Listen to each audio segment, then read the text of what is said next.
documents. I'd like to call the meeting to order here now. It's 9 o'clock.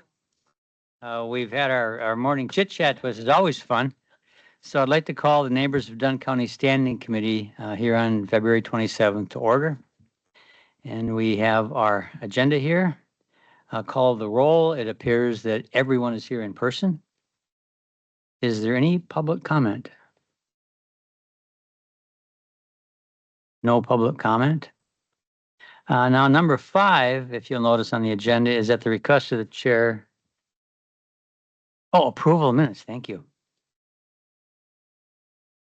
You've had a chance to look over the minutes.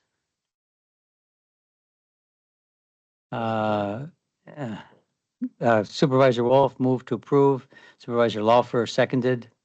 Any other comments or corrections? All in favor? Aye. Any opposed? It passes. Thank you, Carmen. Number 5, we're going to skip because the presentation by the solar geothermal project person has been canceled. Any comment on that, Carmen? Yeah, I can just make a brief comment. So originally they were on our agenda to present as they will be on any agenda for any standing committee that it might affect something to do with their work or business.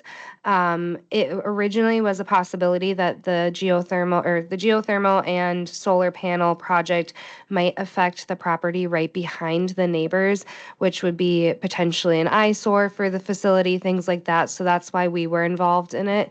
I was asked to be at the kickoff meeting for that because we were working on planning of how to make that be presentable for residents so they're not staring at metal stuff all the time.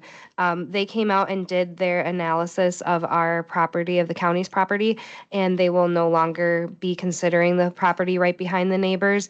So the guy who's from the company, Verigy, emailed me earlier this week saying he wasn't coming because it no longer affects the neighbors. So that's why it was on here, and then also why we're not having them here, because it will not affect us. If you are on other committees that it might affect, you might hear the same presentation at a different committee meeting. And I believe it will go to county board as well. Thank you, Carmen. Then let's go on to number 6, Quality Assurance Steering Committee updates. And I remember last time you asked, what's the Quality Assurance Committee? So I looked back at my notes to think about that first. So appreciate those kind of questions from everyone. Carmen? Okay. This month, there wasn't anything too exciting. We did have a couple of COVID outbreaks recently, so we went over those. The only other thing that we discussed that was outside of our just normal reports was we had our beautician resign. So we have someone that's not on staff. They come in and cut hair and do perms and things like that at the neighbors. They actually rent the beauty shops for a small amount of money every month. And then they get paid directly from the residents. So we don't pay them. They don't pay us anything, or they pay us just for the rent portion. So she is going back to school. So she will be done. This week was her last week. So we discussed that. We do have someone that will be replacing her, which we are really excited about. Lacey has been with us for a long time, and she had previously said that she was going to leave at some point, and we were looking for someone for months and could not find anybody. So we were really nervous, and then she ended up staying, which was great. So when she said she was resigning again, we got nervous again because we couldn't find someone, and the ladies want their hair done very often. So we did not need an uprising, and we were fortunate enough to find somebody who is willing to come in and do that. So she'll be starting in March and coming out doing pretty much the same thing that Lacey's been doing, of coming 1 to 2 days a week, going to all buildings and doing people's hair. So our residents are very happy with that. So notification will be going out this week to all of the families and residents, just because she has a different pricing schedule and things like that, and they pay her directly. But yeah, so that was the only thing outside of the norm for QA, because that really does affect our residents' lives a lot. So any questions on QA at all? Doesn't look like it. Let's go on to employment activity report. I see Chris up on the screen. Good morning. Morning, Chris. So for types of recruitment remain the same. If we go down to the kind of the nuts and bolts of it. So number of direct hire interviews was 4, agency interviews was 5, positions offered 3, positions accepted 2, and positions offered at higher than a step 3 was 1. And I think that was for a nurse that we had rehired. Go down to resignation reasons, a couple not disclosed, just left. And then one part-time CNA just looking to get into a different field. If we go down to open positions, those would have been adjusted with the onboarding and offboarding. Go down next spot, work comp lost hours, no lost time incidents for January. If we go down to COVID positive for missed shifts, it was 21 missed shifts. So pretty small report for January. Chris, I noticed we must have all our homemakers filled then, right? We do. I think the beginning of this month, February, so it'll be reported in March.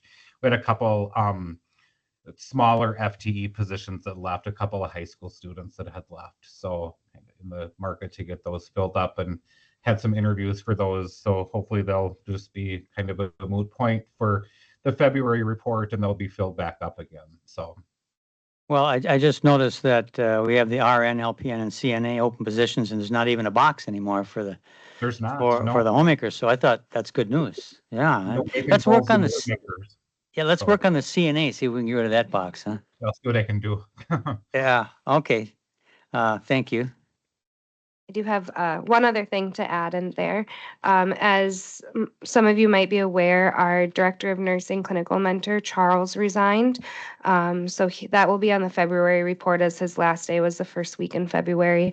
For family reasons, he needed to be closer to home for work. So we have started the recruiting process for that and actually did interviews yesterday to fill that position. So hopefully by next month, we'll have news on who will be taking that position. For those of you who've been with us a while, this position we've had open a couple times over the past couple of years. So we're really hoping that this next time is the winner and we don't have it open for a while. So we'll have more to come next month on that. But since I know some of you might have heard that, wanted to touch on that a little bit before we moved on. Any questions? How many? Did you have some good candidates apply? Yep, we ended up doing 2 interviews. Actually, both were internal interviews. So, yep. And then hopefully, if one of those people is put into the position and accepts the position, then we'll also be filling their position as well. So, I'll keep you busy. Okay. Thank you. On to the next one then. okay, yep. So next is CNA training program. Nothing too exciting to report, just that it's still happening. We've been having classes about once a month, I would think is about average of when they come. So they're typically in the evenings, and they come and they do their classes and clinicals with us, and they've been going pretty well. We have had them doing the clinicals in some of the outer buildings, which in past history, we've pretty much always had our CNA classes in the central building, but because we have had a big mix of nursing students, CVTC CNA students, and our own CNA class, we don't want them all in the same household, as it's extremely overwhelming to the residents as well as the staff. So we've spread them out, so they've been in other buildings as well. So that has been, I think, a good experience for everybody. Great. Any questions on that one? Thank you, Carmen. Next. Okay. The resident referral report. So for January, we started the month with 101 residents. The reason that number was a little bit lower is we did have quite a bit of COVID over the past few months, with households not being able to admit. So we were a little bit lower than we had been. We had 109 referrals this month. What we did hear from the hospital system is that everybody had outbreaks of illnesses, whether it be COVID, influenza, RSV, neurovirus, lots of illness out there lately. So we saw more referrals than normal as nowhere was able to accept people. So the hospitals were a little bit overburdened for a while. We had 9 residents admitted. We ended the month, or we had 100 residents not admitted. Ended the month with 102. We had one person transferred to another facility closer to home. We had 6 deaths this month, and 3 people discharged home. Our referral sources were the same as usual, the Mayo system and then also Marshfield. Any questions on referrals at all? Gordy, turn on your thing. Sorry. Supervisor Wolf. Just curious on the numbers. You started with 101, accepted 9 residents being admitted, with 1 transferred out, 10 deaths, and 3 discharged. You plus 9 minus 10, but you ended up 1 ahead. Yeah, so that kind of depends on so admitted versus like accepted admission. So it's all based on whenever we cut the reports. Okay. So they might be considered admitted if they are not yet in the facility, but they're there, if that makes sense. Like we accept the admission through our system. So they might be 1 or 2 off just because of when reports are run. Thank you. And Carmen, if we didn't have anybody, if all the neighborhoods were open, like they are, like what, Fireside's half? Fireside is, right now we have 7 people, but we, for the most part, have been trying to fill it full in Fireside. Okay, so how many could we have then? In total, if Arrowhead was open to, it's 137. Right. And then Arrowhead has 13 beds in it. So what's the math? 114? No, 124. Thank you.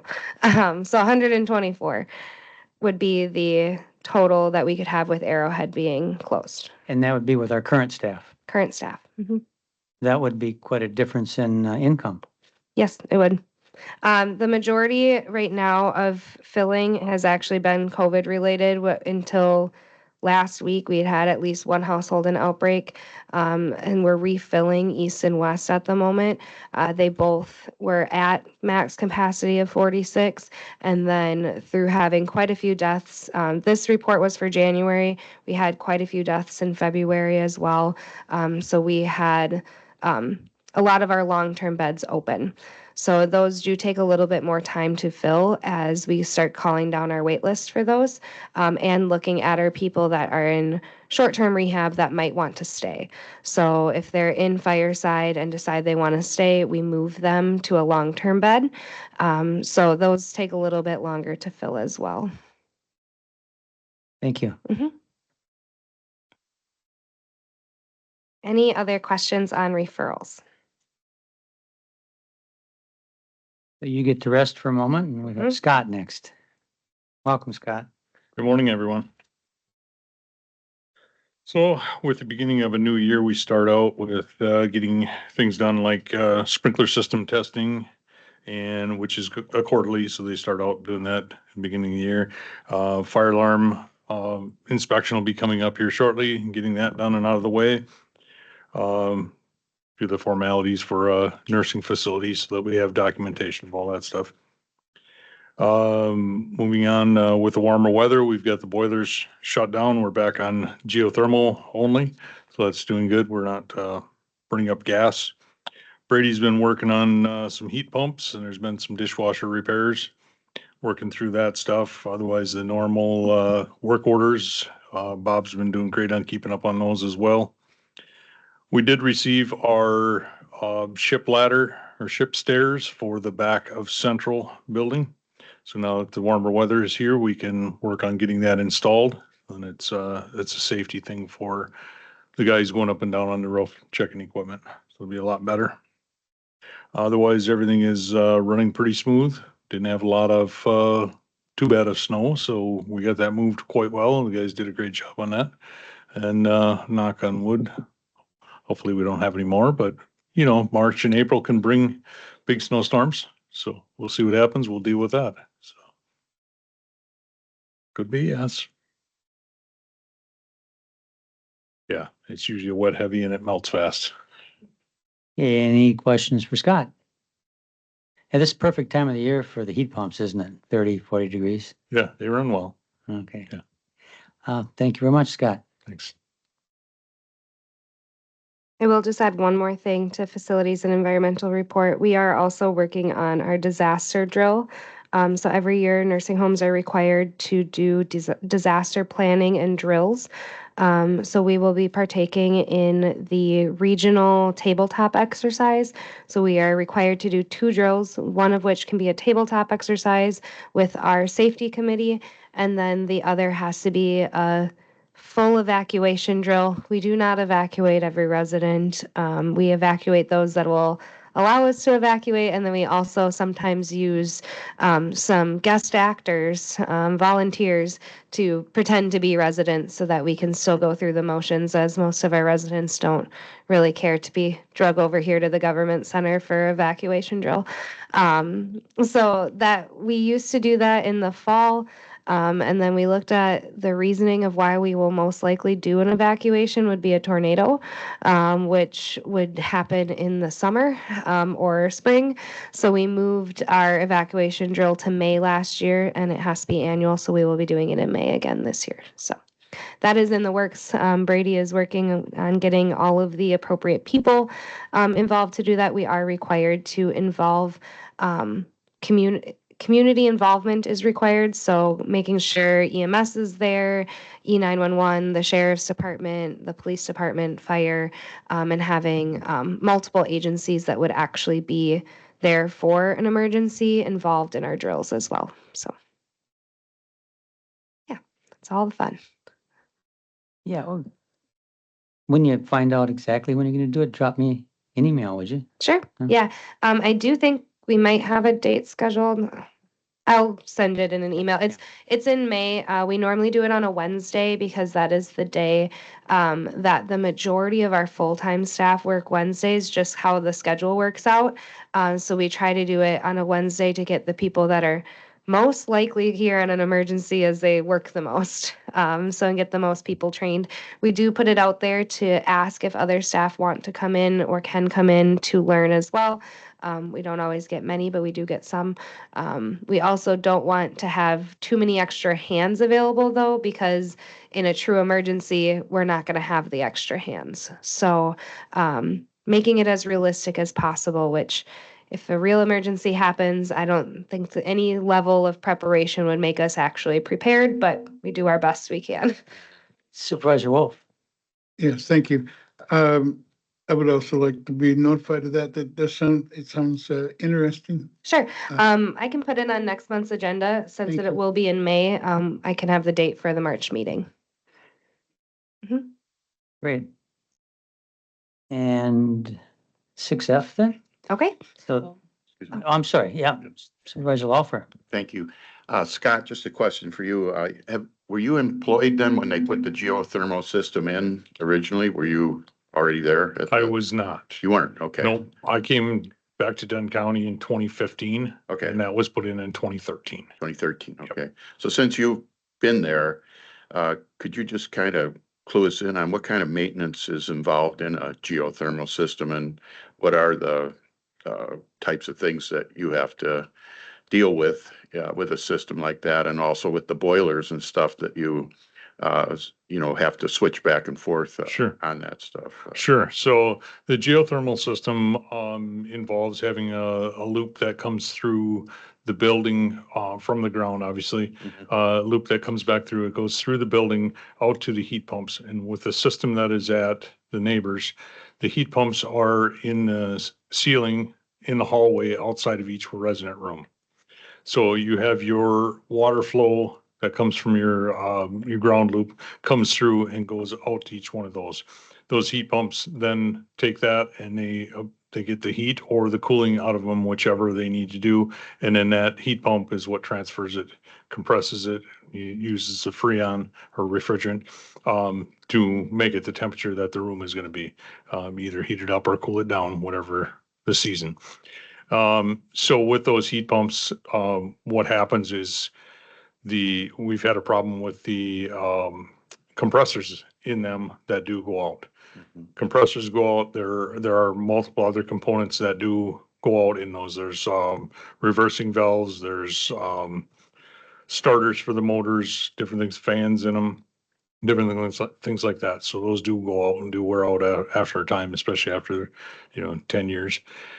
So that's one of the things that we work with is things going out like that. There's filters to be changed on the air side of it. And then back at the mechanical room part of it, you've got your pumps and motors there that are bringing your water from the ground out through the building, pushing it through there. So there's maintenance on the pumps as far as greasing and the couplers on them from the motor to the pump, make sure those are doing good. Make sure everything's tight and running good there. They're all on a frequency drive so that they run at the RPM that is needed. That it's not that they're running full bore like old style pumps used to be. So Mhm. they save energy that way. And then there are also filters on the water side of it from the water coming in. There's filters that you check those and replace those and make sure that everything's filtered and running well. Do you have like a breakdown of the expenses that are incurred, from like filters and the pumps, what the cost of pumps are and that kind of stuff when you replace them and, I don't have a breakdown of it. That's one of the things that we can put together, a spreadsheet as far as Brady's been keeping track of which heat pumps get compressors, which ones have had them replaced, stuff like that. There are different size compressors in there because different size units, Mhm. but there are like 277 heat pumps in that whole facility throughout all the buildings. Okay. There's a lot of them. And then the boilers, what, is there much maintenance that you have to do on the boilers then when those have to, kick in and, Not a lot of maintenance. Not much. Those are, they're condensing boilers, so they're pretty okay, high efficiency boilers. Nothing you really have to do. They're tied in with the, loop that goes out to the geo field and with the one that goes through the building. okay, So what you do is, when you're turning on that boiler to heat up, then you close off your loop that's going out to the geo field, so you're not sending heat out to the ground. right, You're just heating your loop that's in the building. okay. And then Carmen, you mentioned the appearance of a geothermal system and how it might look bad behind the. I think she's talking about the Oh, the solar. solar. solar. Oh, Yeah. okay, Uh, okay. Geothermal is invisible. Okay, Yeah, so the project, the one company is doing the whole project for the geothermal and the solar. So it's the same company is why I put it both on there. They were contemplating putting the solar field in the field behind the neighbors, I and see. which they have decided against. So we were just worried we do have a lot of residents that enjoy the cornfield yeah. and like watching the deer run through it and things like that. So that was the reasoning. So the solar system would be tied to that geothermal system or was that I part think of we're- it or? We're getting a little far astray Off of of ours, what we're on the okay. agenda right now. Okay. But it sounds like you're concerned about the cost, geothermal versus if we Right. just heated with it. Right, Yeah, yeah. and that's something that maybe we could get a handle on.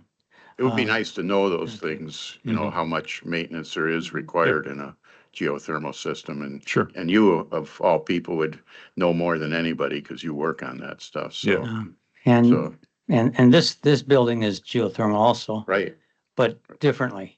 okay, And it's not individual ones. Right. There's a difference in Yeah. geosystems, So- how they put them in. And I can speak to, I've had a geothermal in my house since 92 Yeah. with a couple of different ones. And I'm listening to Scott say, okay, yeah, the reverse switch. Yep, I remember that. I went and hit it with a hammer to get it to work. Different things like that. But so if you could do that, Scott, something, just give us an idea. thank you, Scott, appreciate it. Thanks.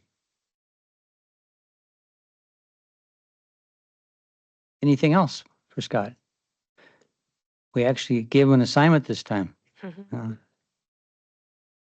Okay, then on to F, capital improvements. Now, that wasn't in the packet, right?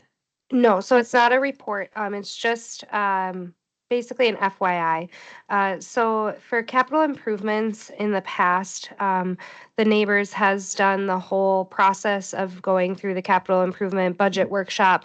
And our capital improvement projects have always been based on fees because we don't request levy for it. We are, unless we were doing something that needed bonding, which we haven't done in recent years, we have always just covered it with fees, which is our revenue from residents being there. So we have gone back and forth, lots of conversation. We had some projects in 2024 that were part of our plan, one of which being replacing trim in some of the households, and the other being replacing our sign out in front of the Neighbors. Those projects did not end up occurring in 2024. We are planning to do them in 2025. We had several meetings with Chris Corpola involved, Beata, Jane, myself, Scott, about the plan for how best to either do carry forwards for that money, which is what we originally had thought, or just put it into 2025. Currently, 2024, as you'll see later, as you might have seen in your packet, we did make a profit for 2024. In 2025, based on our projections and budget, we should also be making a profit. Basically, to skip a lot of back and forth book work on this, we're just moving those projects to 2025 because right now there's going to be basically deposit to the general fund, paying back from expenses that the Neighbors has occurred in the past that the general fund has covered, of X amount of money. If we did it with a carry forward, it would have just been a little less amount of money, and then next year had put more money back. So instead of taking money in out multiple times, we're just going to use 2025 fees to do it. So it's not an action item, but just wanted to clarify what was going on with that because we originally were going to have a carry forward at this meeting for that money, but it doesn't really matter which pot of money it comes out of because it all is going to total in the end the same going back to the general fund. Any questions on Yeah, that? questions? So the projected profit is about 389,000. So that's going to go back into the general fund to pay Correct. back. To pay back to the pay back, Neighbors' okay. debt. And then for 2025, you're going to take some of the profit to do the, To do the projects. okay, and then the rest will go back into the, Correct. okay, thank you. Are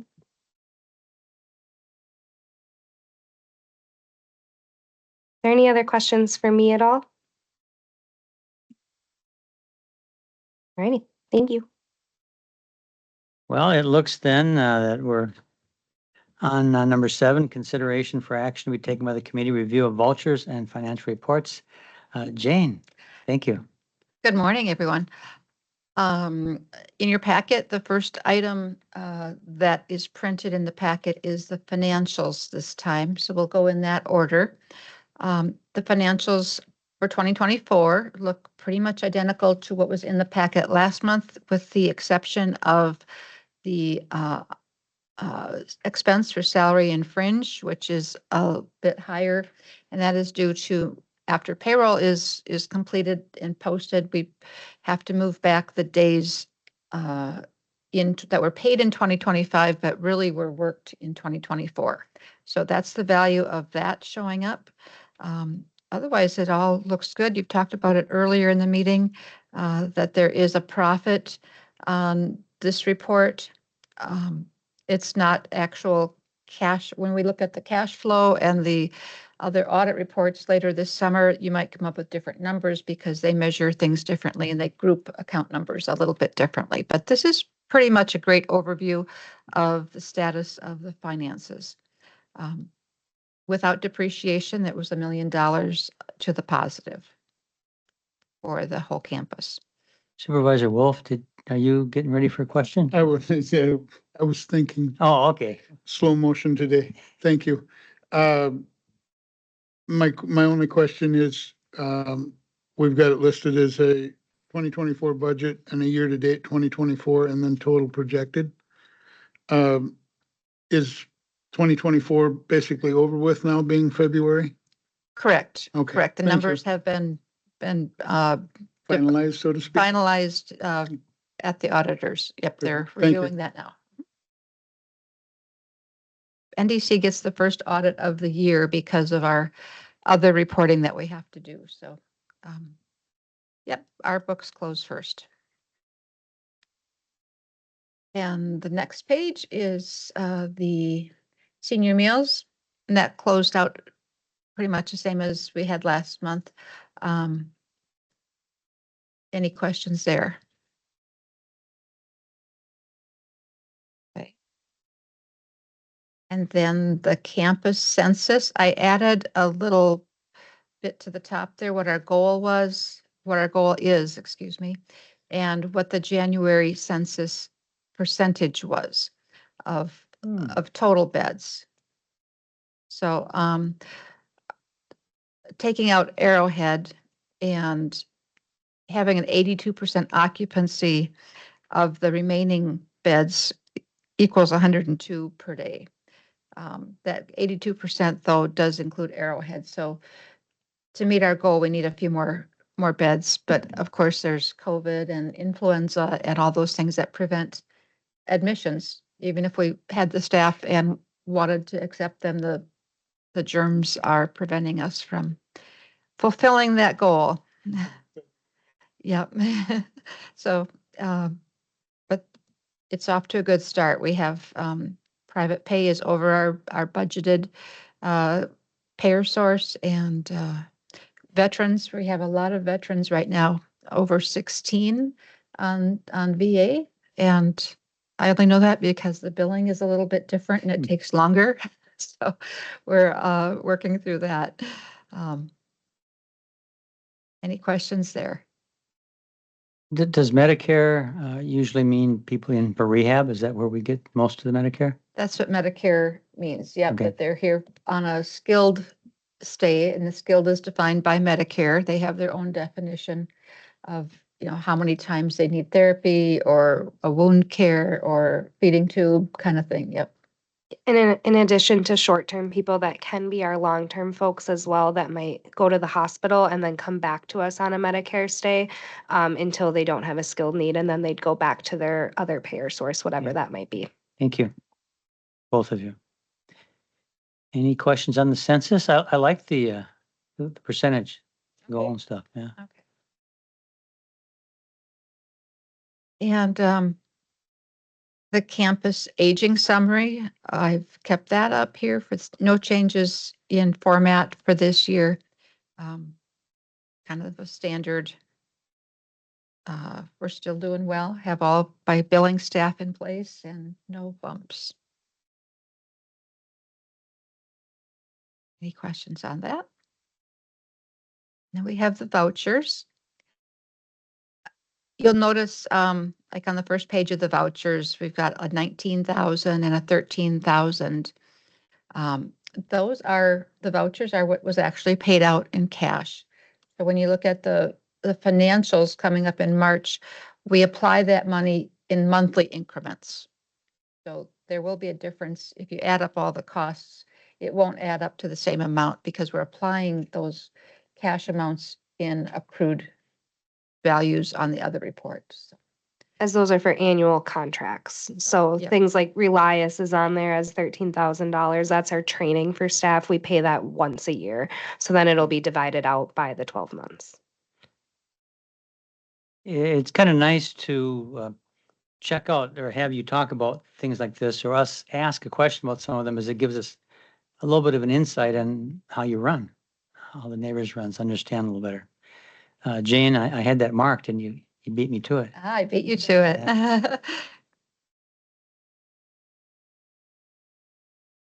Any other questions? The property insurance, liability insurance, are they once a year too? Once Okay. a year. Yeah, Mhm. thanks. Yep. Any questions on the vouchers? Yep. Supervisor Lauper. Yes, I had some, on the CNA pool help on the nursing, where it says Marvel Medical Staffing LLC. that would be what you're referring to as the agency that you hire from? Correct. Yep. Yep. There are, I think, two main agencies that we use. One Staff Medical is the one that we get the majority of our staff from, and then Marvel is our secondary one that we get a couple from. And then on the service contracts, RF Technologies Incorporated, there was a $21,664 expense. What's that all about? So that's another annual one. That is our call light system. So every residence room has call lights in them. It's where they press the button to notify staff that they are in need of assistance. And we pay a company a contractual for that system. So that is an annual occurrence. And that includes all maintenance on it through the year and everything. That's just a. For the one- most part, unless there's something significant that needs to be done, like we had to replace the server one year, so we had to pay for that. But they have technicians that come out if there's a need for those. Okay.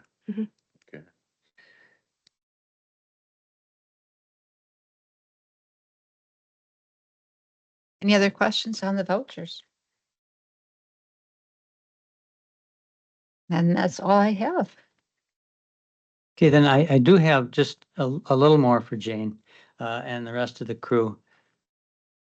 Jane in the past was doing things where she had to move things by hand and she simplified it a little bit. So my question now is, Jane, can you simplify it more for yourself, make it easier for yourself?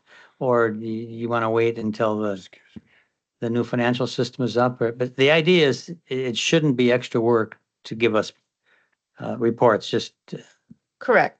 We run this, like this report, the vouchers is from SAP, where the bills are actually paid out of, so that I format, and we get to this format that's presented. I think if we wait till the new ERP, the goal is to have reports that are run directly out of the system that give us all this information from one spot. That's the idea of an enterprise system, is that it's all under one house, that we'd get the salaries, we'd get the expenses, we'd get the capital items. okay. Yep. So in a way, you're looking forward to it? Yes, Okay. yes. Good.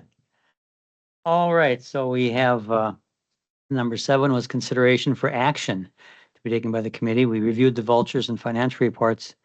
And I would, if there are no more questions, I would take a motion not to approve, but to accept the vultures and financial reports. Supervisor Story moved, and I think Supervisor Lyon beat you to it. So we have a first and a second. And what we're doing is accepting the vultures and financial reports. All in favor? Aye. Any opposed? It passes. Next up is next meeting time, date, and any announcements? Next meeting is March 27th, 25 at 9 a.m. Anybody have an announcement? Sheila, go ahead. Wait, we're still. I would ask Chris maybe if she would assist in giving us information from the conference that we just attended, When? WCA. No, I mean, when would you like her to do Well, that? I was wondering if she would just give some announcements with regards to that, with what the budget was going to include.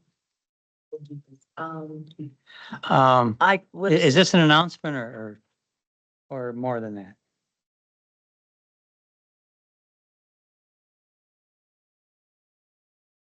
I, Okay. I think if you wanted to make an Well, I announcement, would just announce that I just attended the WCA conference down in Madison. And we met with the governor, we met with our legislators, and the governor presented his budget.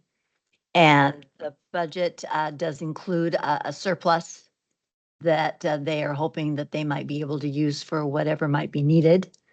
And it's a good surplus.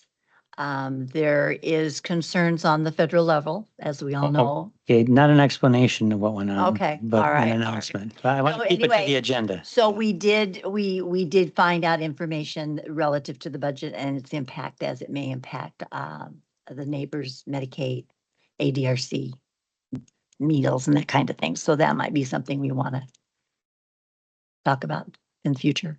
Yeah, thank you. It is good to look You're at. welcome. Anybody else? Then we are adjourned.